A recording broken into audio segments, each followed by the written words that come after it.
pris place. Je suis content de vous retrouver.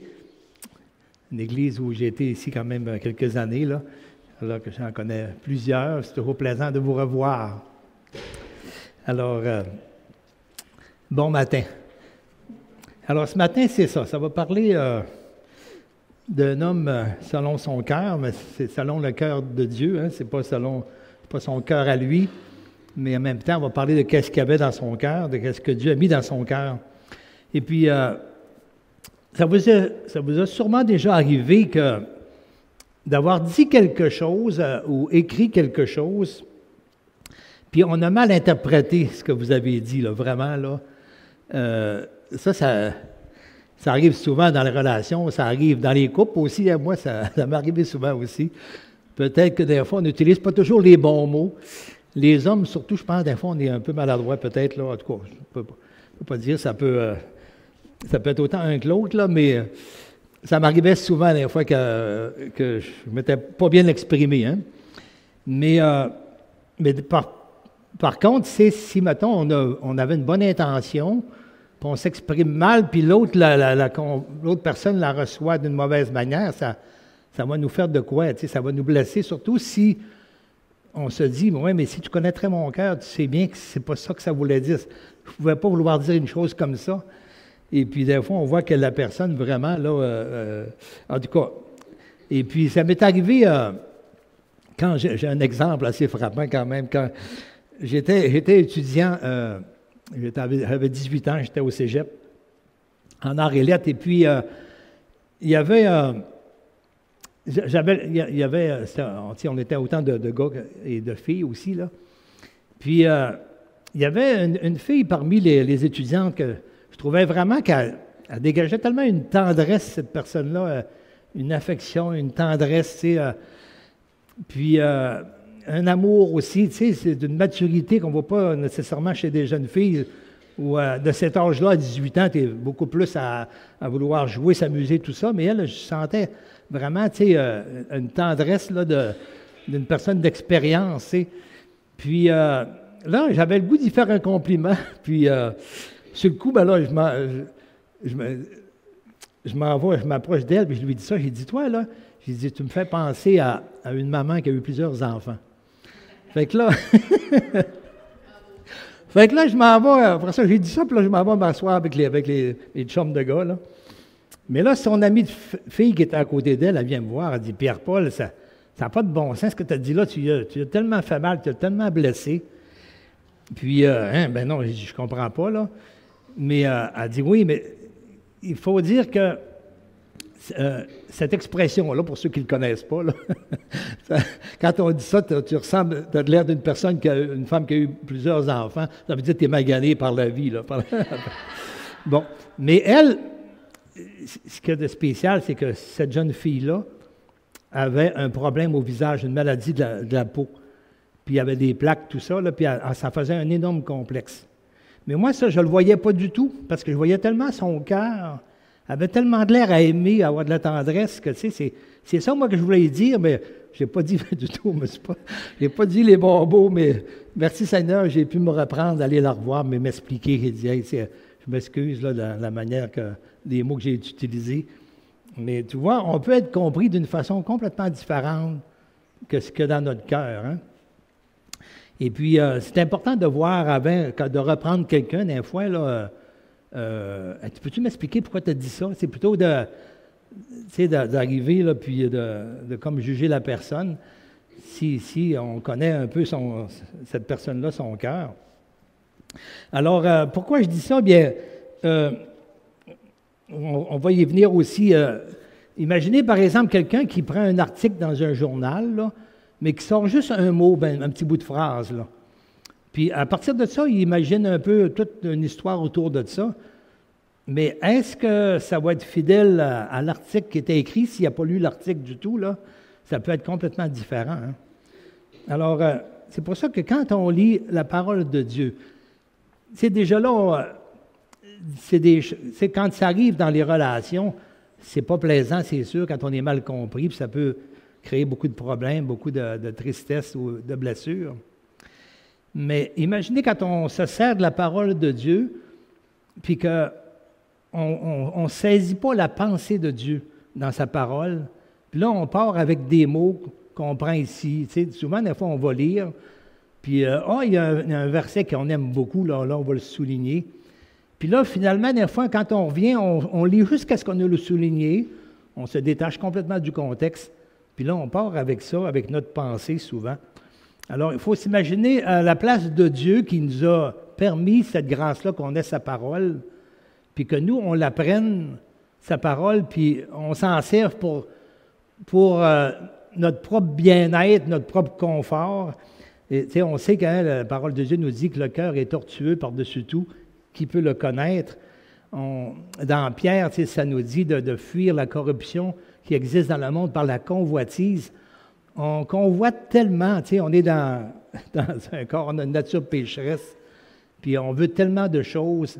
On est dans une société, c'est Réal Godreau qui parlait de ça dernièrement, depuis les années, début 1900, avec toute l'évolution des technologies industrielles, puis tout ça, on est dans une ère où il y a tellement de loisirs, là, tout ça, que c'est le grand combat des chrétiens aujourd'hui, c'est d'éviter toutes les distractions qu'il y a autour de nous. Il y a tellement de choses pour se distraire.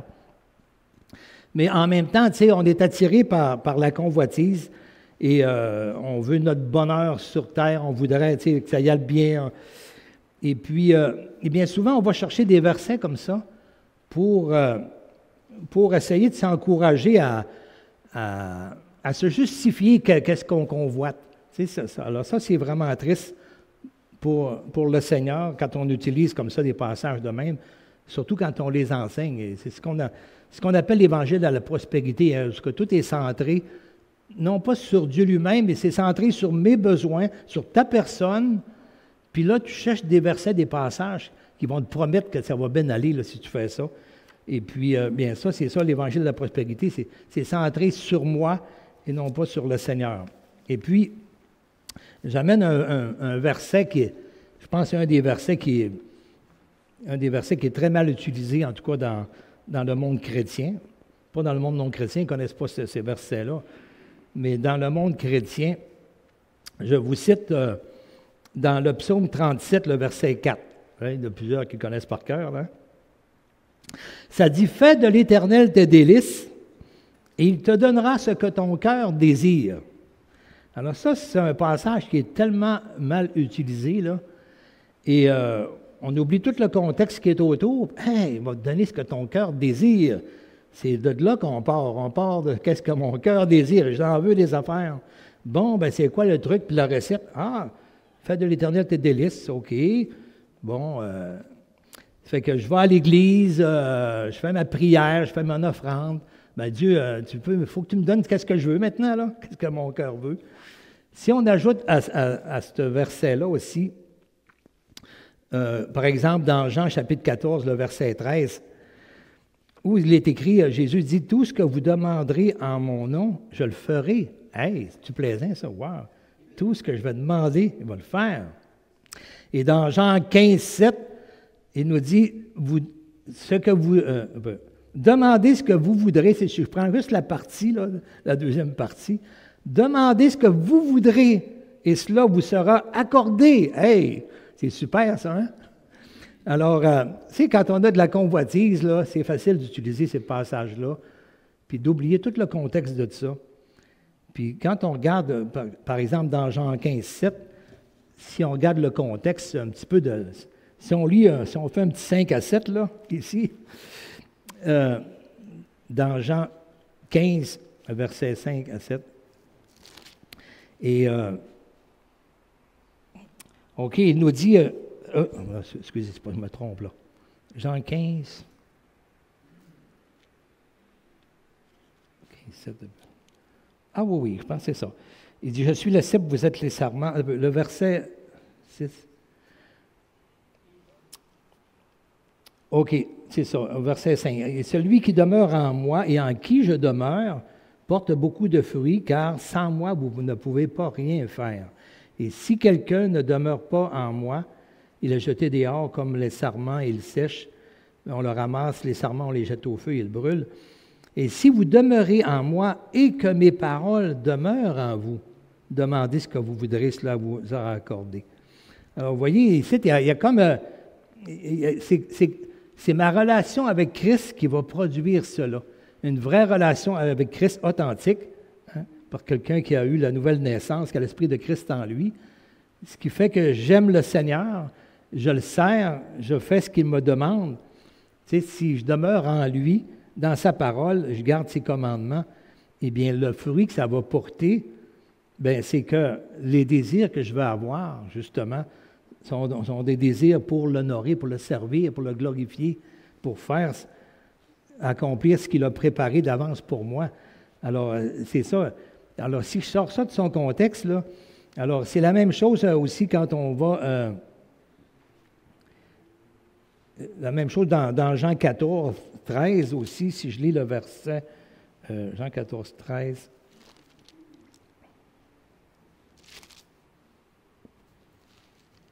OK.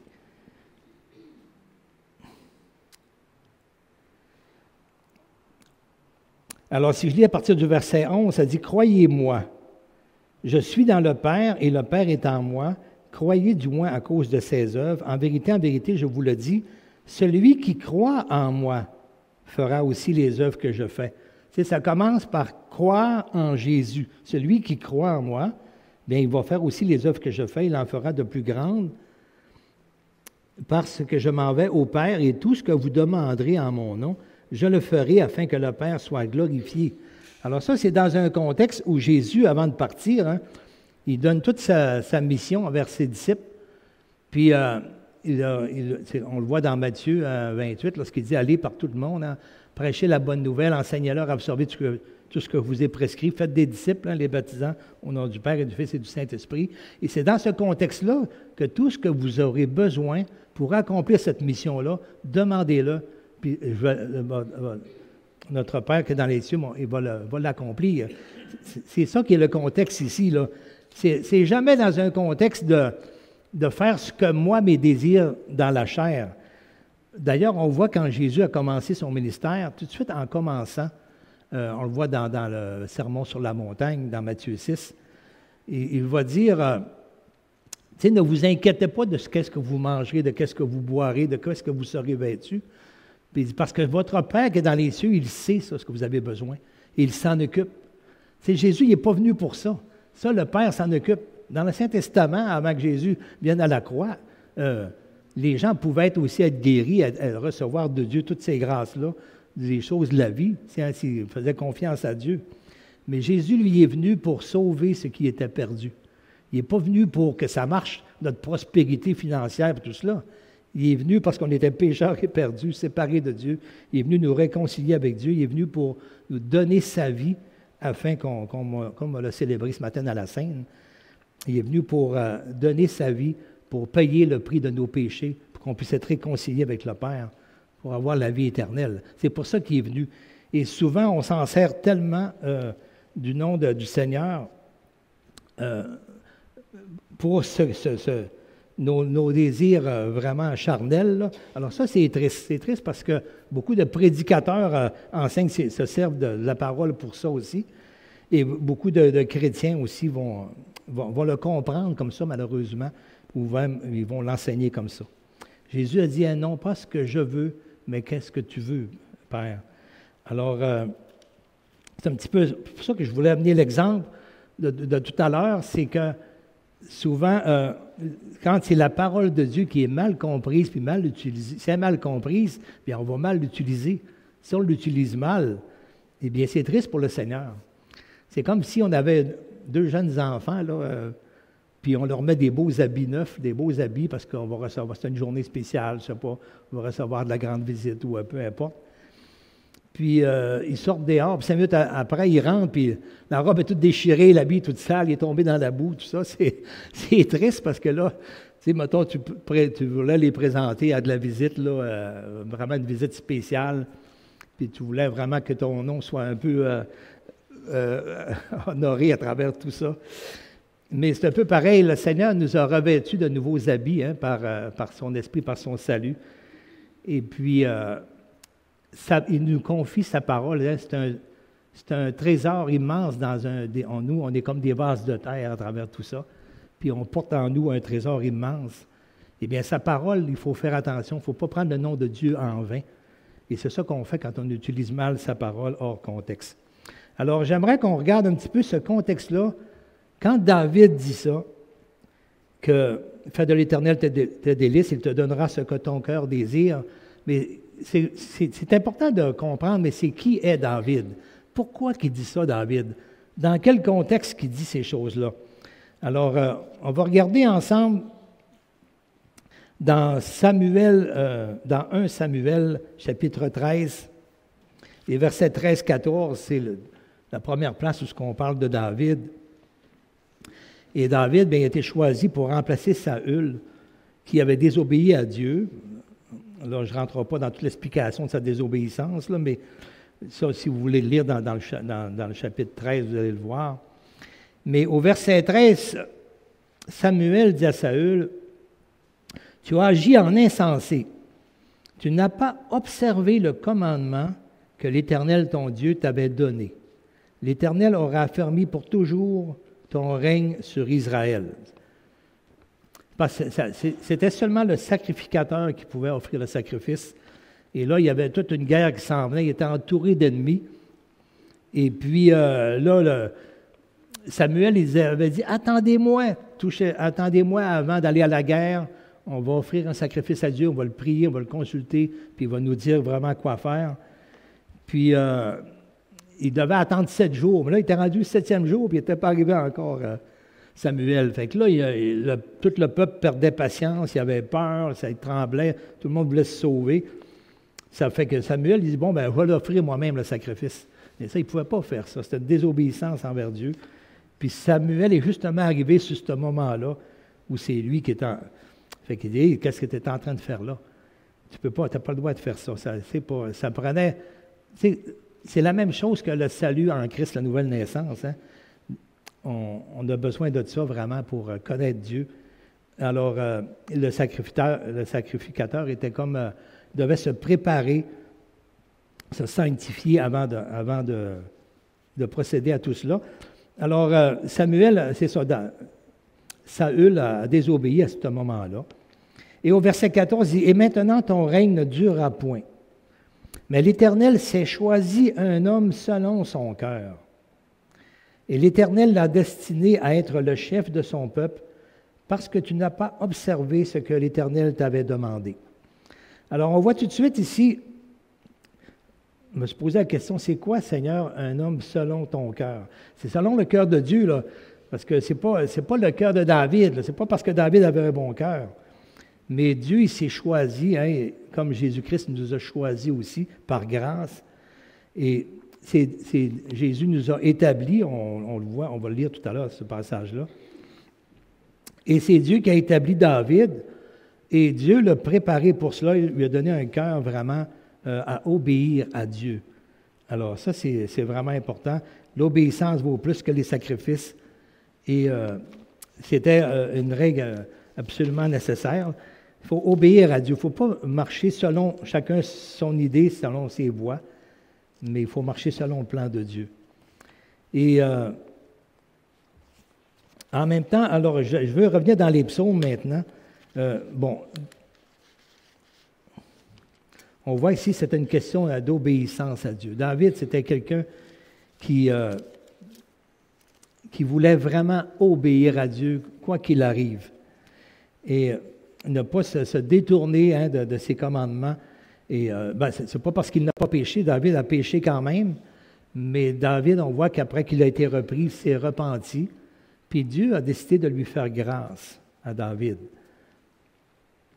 Comme à nous, tu sais, chacun de nous, Dieu a décidé de nous faire grâce. On voit l'apôtre Pierre, par exemple, qui a renié le Seigneur, puis pourtant Jésus a décidé de lui faire grâce, puis il a changé son cœur vraiment, puis il l'a façonné pour en faire vraiment un pilier, un apôtre dans l'Église. Alors, la situation ici, c'est que après que David aussi a commis ce péché-là, l'adultère avec Bathsheba, puis le meurtre aussi de son mari, et c'est sûr qu'il a perdu beaucoup son autorité dans le peuple, là. Et son fils Absalom s'était révolté contre lui, avec un des meilleurs conseillers de David, Achitophel, hein, je n'avais parlé la dernière fois, et ils se sont associés ensemble pour se rebeller contre David. Alors, David alors si on regarde dans le chapitre 3, dans le psaume 3, tout de suite au verset 1, ça dit « Psaume de David à l'occasion de sa fuite devant Absalom, son fils ». Alors, on voit que David, il devait se sauver parce que là, Absalom avait entraîné une grande partie du peuple et toute l'armée même à se soulever contre David, sauf quelques-uns qui lui sont restés fidèles, sont partis avec lui, mais il a dû fuir David. Et à travers toute sa fuite, là, David a écrit beaucoup de psaumes. Et on voit que, tu sais, David, son cœur était brisé parce qu'il savait que son cœur était pour Dieu, qu'il était repentant dans ce qu'il a fait. Le désir de David, c'était tellement que Dieu soit honoré, glorifié par son peuple. Puis là, voilà que, son propre fils se révolte contre lui. Alors, c'est ça. Dans le psaume 3, il dit au verset 2, « Ô Éternel, que mes ennemis sont nombreux! Quelle multitude se lève contre moi! Combien qui disent à mon sujet, plus de salut pour lui auprès de Dieu. » Hein, il n'y a personne qui va te sauver cette fois-là. Là. Toi, tu vas passer par là. Mais toi, ô Éternel, tu es mon bouclier, tu es ma gloire, tu relèves ma tête. Alors, on voit le contexte, c'est que David était vraiment poursuivi par son fils et par tous ceux qui se sont rébellés qui l'ont suivi aussi. On va, pour continuer dans le contexte, à travers tous les psaumes de David, ça revient toujours, là, ce contexte-là où il est poursuivi, puis il voit tout le mal qui se fait, toute l'injustice, toute la violence. Alors, il est vraiment attristé de cela. Au psaume 13, versets 2 à 5, « Jusqu'à quand, Éternel, m'oublieras-tu sans cesse? Jusqu'à quand me cacheras-tu ta face? Jusqu'à quand aurai-je des soucis dans mon âme et chaque jour des chagrins dans mon cœur? Jusqu'à quand mon ennemi s'élèvera-t-il contre moi? » Alors, on voit que ça a duré longtemps, là, cette poursuite-là. Et puis, on voit qu'il souffrait de cela dans son cœur. Alors, c'était pas joyeux qu'est-ce qu'il vivait là. Alors, mais il s'en remettait à Dieu. Il savait que Dieu allait lui faire justice. Alors, ce qu'il désirait dans son cœur, c'est que Dieu accomplisse sa justice parce qu'il savait qu'il servait Dieu, qu'il avait à cœur d'obéir à Dieu et de marcher vraiment dans ses voies. Dans le psaume 20, ça dit aussi, les versets 2 à 5, que l'Éternel t'exauce au jour de la détresse, que le nom du Dieu de Jacob te protège, que du sanctuaire il t'envoie du secours, que de Sion il te soutienne, qu'il se souvienne de toutes tes offrandes et qu'il agrée tes holocaustes, qu'il te donne ce que ton cœur désire. Alors on le retrouve encore dans le psaume 20, aussi verset 5, c'est la même chose-là. Mais on voit qu'il est dans un moment de détresse et puis il crie après le secours de Dieu. C'est ça qui est le désir de son cœur. C'est pas la prospérité, là. C'est pas que l'argent rentre et que tout soit bien. Son désir vraiment, là, c'est que Dieu le rétablisse et puis veut dire que le nom de Dieu soit glorifié à travers sa vie et qu'il vienne à son secours, qu'il vienne à son salut. On voit aussi le verset 10, « Éternel, sauve le roi, qu'il nous exauce quand nous l'invoquons. » Au chapitre 21 aussi, « Éternel, le roi se réjouit de ta protection puissante. Oh, comme ton secours le remplit d'allégresse. Tu lui as donné ce que désirait son cœur et tu n'as pas refusé ce que demandaient ses lèvres. » Et ici, il y a beaucoup de caractère messianique à travers ces psaumes-là aussi, parce que ça représente aussi ce que Jésus a vécu comme... Jésus, constamment, il vivait de l'opposition de son peuple qui voulait le rejeter, et David a été rejeté par son peuple aussi. Et le désir de David, c'était que tout son peuple ensemble manifeste toute la gloire de Dieu, la grandeur de Dieu auprès de toutes les nations, que le nom de Dieu soit glorifié. C'est tout ce qu'il voulait, c'est ça qui était le désir de son cœur. Et comme le désir de Christ aussi, hein, c'est qu'on connaisse Dieu, qu'il nous rétablisse, qu'il nous réconcilie avec Dieu. Et puis, on voit le verset 12, 13, 14 dans le même chapitre 21. « Ils ont projeté du mal contre moi, ils ont conçu de mauvais desseins, mais ils seront impuissants, car tu leur feras tourner le dos, et avec ton arc tu tireras sur eux. Lève-toi, Éternel, avec ta force. Nous voulons chanter et célébrer ta puissance. » Et au chapitre 22, il dit, « Mon Dieu, pourquoi m'as-tu abandonné? Et t'éloignes-tu sans me secourir, sans écouter mes plaintes? » Alors, hein, c'est des psaumes qui sont cités aussi hein, dans la vie de Jésus lorsqu'il allait vers la croix, lorsqu'il était à la croix.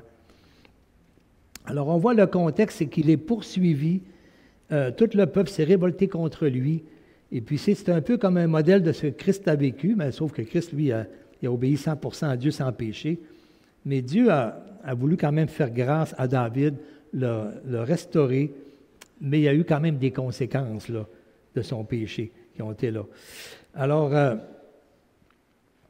au psaume 31, ça nous dit aussi, « Éternel, je cherche en toi mon refuge, que jamais je ne sois confondu. Délivre-moi dans ta justice. Incline vers moi ton oreille, hâte-toi de me secourir. Sois pour moi un rocher protecteur, une forteresse. » On retrouve beaucoup la personne de Jésus à travers ça, comme le rocher et la forteresse, celui qui vient au secours, à notre salut. Alors, où je trouve mon salut, hein, c'est mon rocher où je trouve mon salut, c'est en Jésus. Car tu es mon rocher, ma forteresse, et à cause de ton nom, tu me conduiras, tu me dirigeras. Hein. Jésus a dit, je suis le chemin, la vérité et la vie.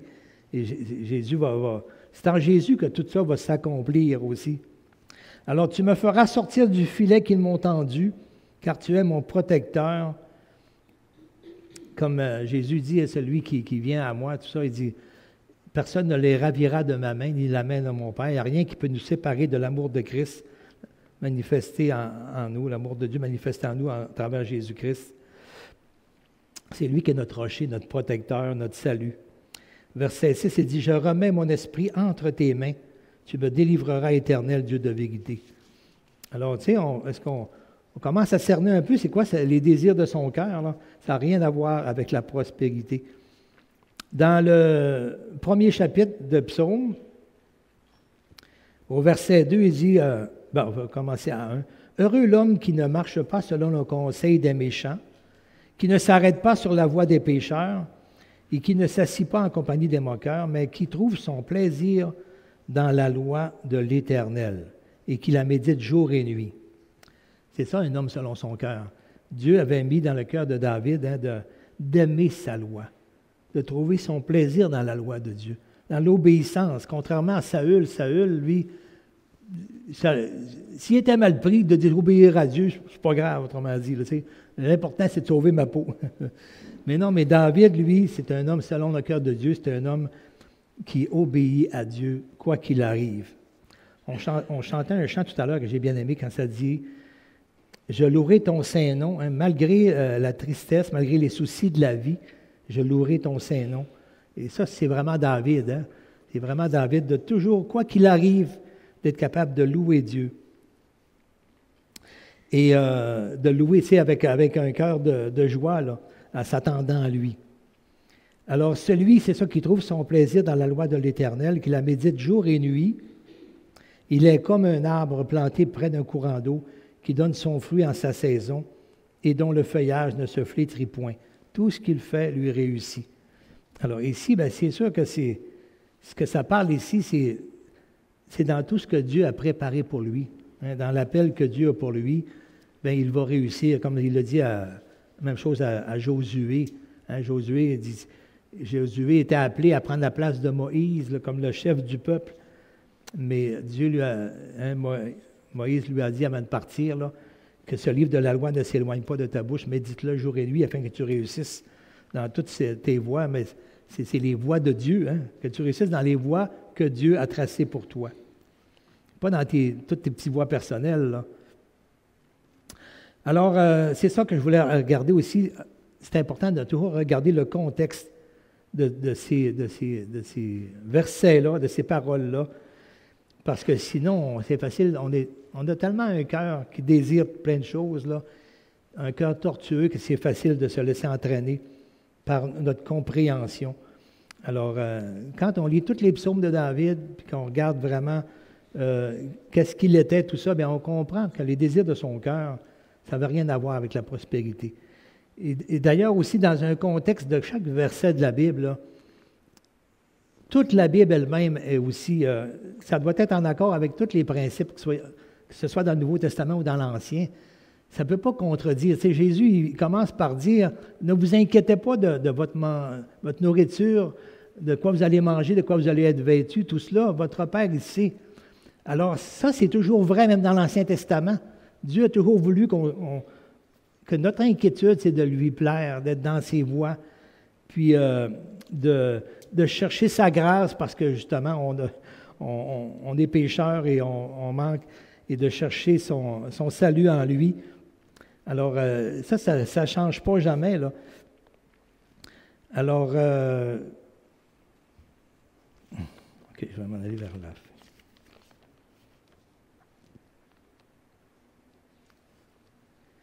Dans le psaume 71, je vais lire quelques versets de le psaume 71. À partir du verset 12, ça dit « Ô Dieu, ne t'éloigne pas de moi, mon Dieu, viens en hâte à mon secours. Qu'ils soient confus, anéantis, ceux qui en veulent à ma vie.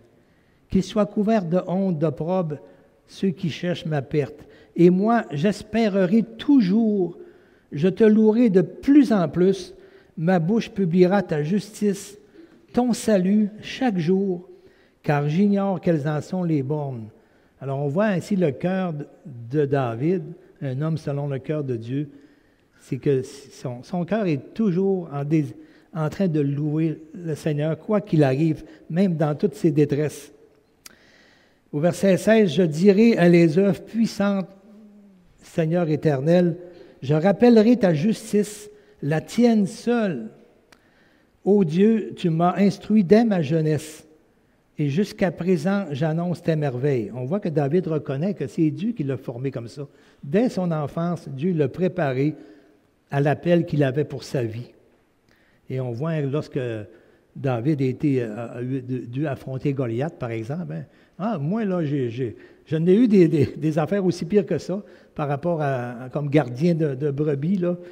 Puis quand il arrivait un ours ou un lion, tu sais, je faisais avec ma confiance en Dieu, Dieu m'aidait à les libérer de sa gueule. Alors on voit que David, Dieu l'avait formé vraiment pour quelqu'un qui aurait toujours confiance en Dieu, quoi qu'il arrive, et prêt à lui obéir, quoi qu'il arrive.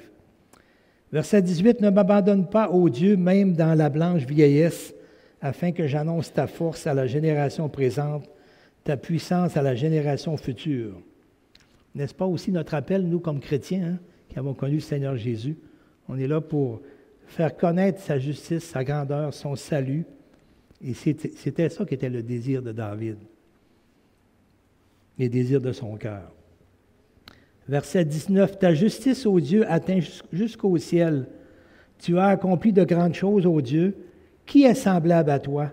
Tu nous as fait éprouver bien des détresses et des malheurs. » Ce n'est pas l'évangile de la prospérité, cela, là.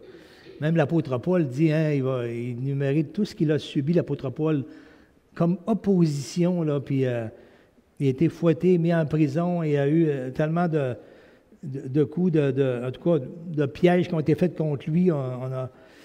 Mais c'est ça. Mais il dit, tu nous as fait éprouver bien des détresses et des malheurs, mais tu nous redonnes la vie. On voit ici la résurrection, Puis la même chose que Christ a connu aussi, là.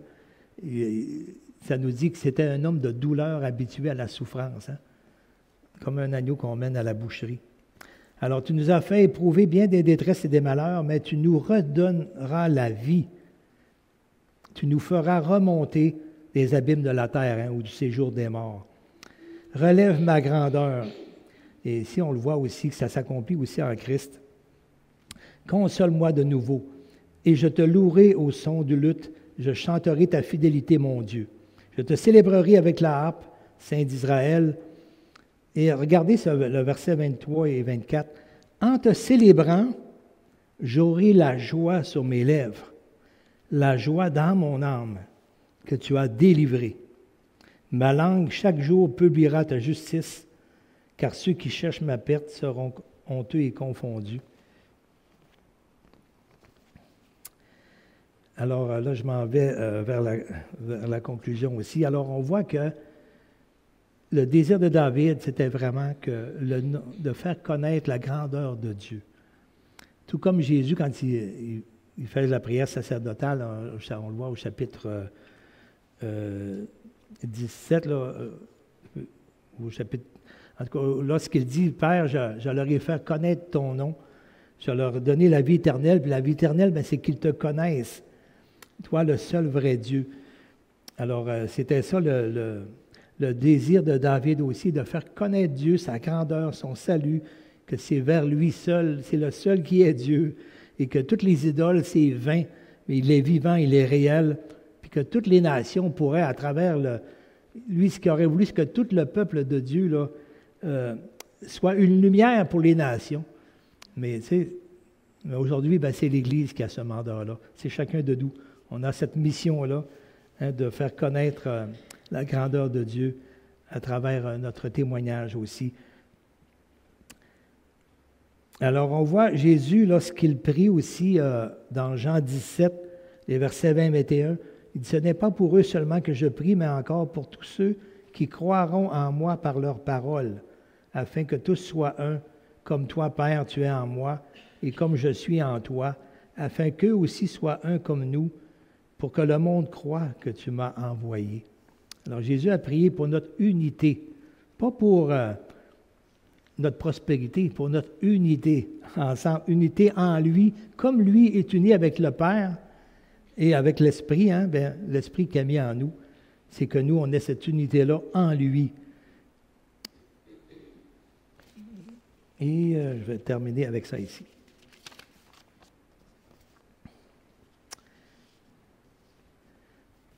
On regarde aussi la prière de Paul aux Philippiens, dans Philippiens 1, les versets 9 à 14.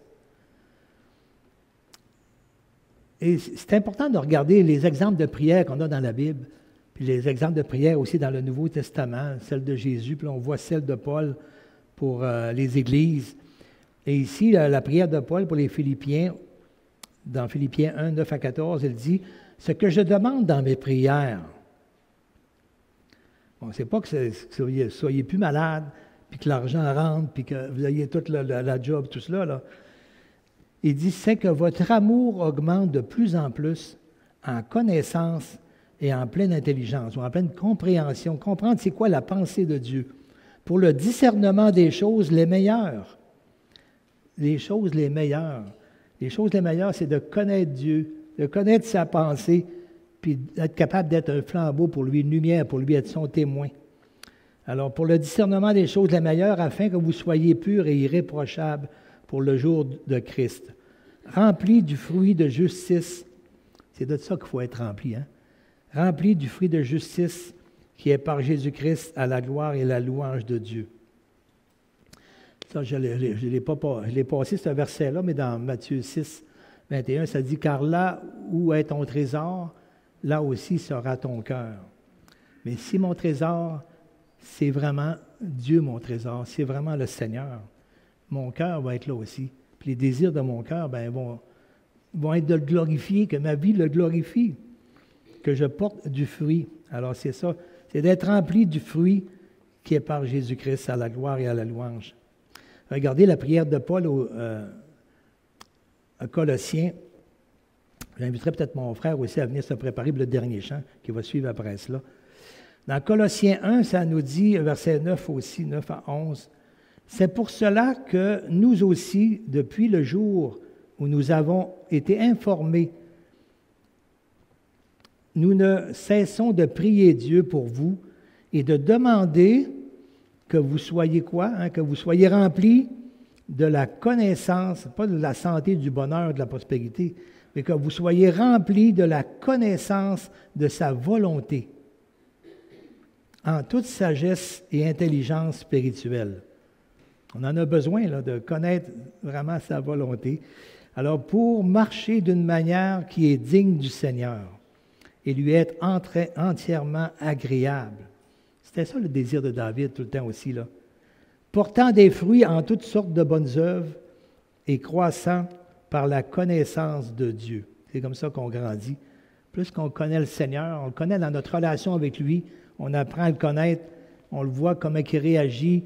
Je peux voir qu'est-ce qui se passe quand je manque, quand je faiblis, puis que je viens vers lui, je confesse mon péché, que je crie à lui. Je peux voir, apprendre à le connaître, à voir à quel point il est fidèle pour me pardonner, pour me relever, pour me faire grâce, pour me fortifier. Alors, c'est ça, croissant par la connaissance de Dieu, et au verset 11, fortifié à tous égards, en toutes choses, là, par sa puissance glorieuse, en sorte que vous soyez toujours et avec joie, persévérants et patients. Être toujours avec joie, persévérant. Et c'est ça que David a été à travers toutes ces années où il a été pourchassé. Je termine avec le verset dans Jean 15, 16. Jésus a dit, « Je vous ai choisi et je vous ai établi. » Alors, Dieu nous a choisis par grâce, pas parce qu'on méritait, c'est vraiment par grâce qu'il nous a choisis. Il nous a établis. Établi, ça veut dire de mettre en poste, de confier une tâche, une responsabilité. Il nous a confié, c'est ça, des responsabilités d'aller, de faire des nations, des disciples, et de leur enseigner ce qu'il nous a prescrit. Alors, je vous ai choisi, je vous ai établi, afin que vous alliez, que vous portiez du fruit, et que votre fruit demeure, afin que ce que vous demanderez au Père en mon nom, il vous le donne. Alors, on voit que ça n'a rien à voir avec la prospérité. Et on voit aussi un verset qu'on connaît bien dans Matthieu 11, 28, quand on dit « Venez à moi, vous tous qui êtes fatigués, chargés, je vous donnerai du repos. » Mais dans les versets qui suivent, il dit « Recevez mes instructions. Prenez mon joug sur vous et recevez mes instructions. » C'est là que vous allez connaître le repos, parce que mon joug est doux et mon fardeau est léger. Alors, on le reçoit aussi comme celui qui veut diriger ma vie, recevoir ses instructions. Et c'est comme ça qu'on trouve le repos. Quand on est dans sa volonté, dans ses instructions, on n'a pas besoin de... On est comme dans un repos. On réalise que ce n'est pas par ma force que j'avance, que je porte du fruit, mais c'est lui qui me le donne, ce repos-là. Mais quand j'y vais par mes forces à moi, par mes raisonnements, par ma volonté, par mes désirs, je ne trouve pas de repos dans ce moment-là. Alors, il y a un dernier chant qui a été choisi. J'ai demandé à mon frère ce matin. Dieu a une armée qui se lève pour lui obéir, pour le servir. J'aimais ça, vraiment. On va se lever ensemble pour ce dernier chant-là. Et c'est nous, ça, c'est l'Église du Seigneur. Pas une armée avec des armes forgées par les hommes, mais avec la parole de Dieu, avec l'amour de Christ, avec sa miséricorde. Eh bien, Seigneur, je veux te remercier pour ta parole ce matin. Puis, merci, Seigneur, de l'esprit que tu nous as donné aussi pour être capable de la méditer, de la comprendre, de comprendre quelle est ta pensée. Viens-nous en aide, Seigneur, parce que nous sommes si facilement induits en erreur par nos propres raisonnements.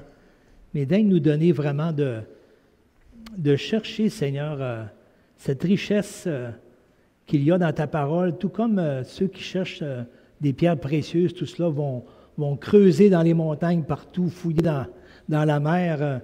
Ce n'est pas des choses qui se trouvent dans le superficiel, tout ce qui a de grande valeur. Mais c'est la même chose aussi, Seigneur, que tu nous demandes de méditer ta parole.